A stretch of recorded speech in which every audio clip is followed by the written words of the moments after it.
ay sobra talaga ang init. At kami ngayon narito sa ilog. Ayan na. Wow!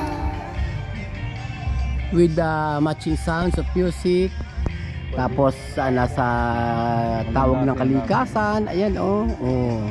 Puro nakikita natin ngayon ay mga puno. Kaya lang walang hangin.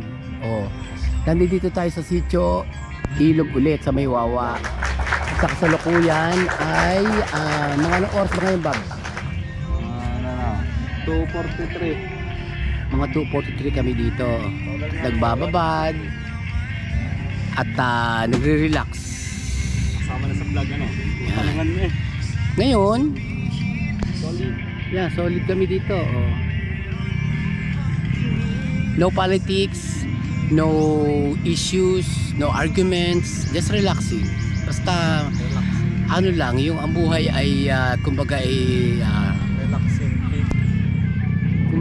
katabay lang. Yan. Tapos wala ka makikita kundi yung mga nagdadaan na Ayan, shout out sa mga kabataan na dumadaan. Ayan, barkadaan sila. By company yan, mga kabarangay. At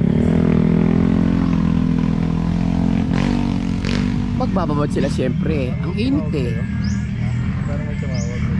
At kapag ganito mga panahon mga kabarangay, kung wala rin lang kayong ginagawa sa bahay, ay mag-isip kayo pumunta sa ilog, sa dagat, at namnamin ang ating kalikasan.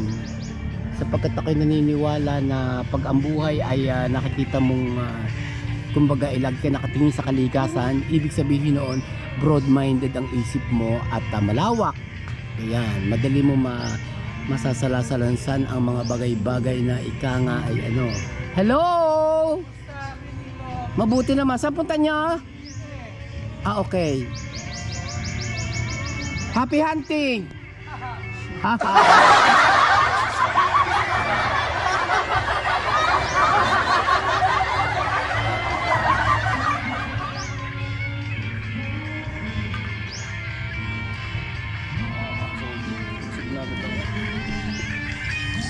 Kumusta naman ang paglaro mo dyan, Bob? Okay ka lang dyan?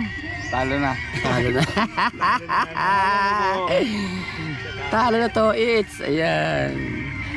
Yung mga walang magawa din yan, kung gusto niyo mag-YouTube na lang kayo at manood ng vlog na ganito. Ayan, para ma-relax din kayo, no? Ayan na. Sige na.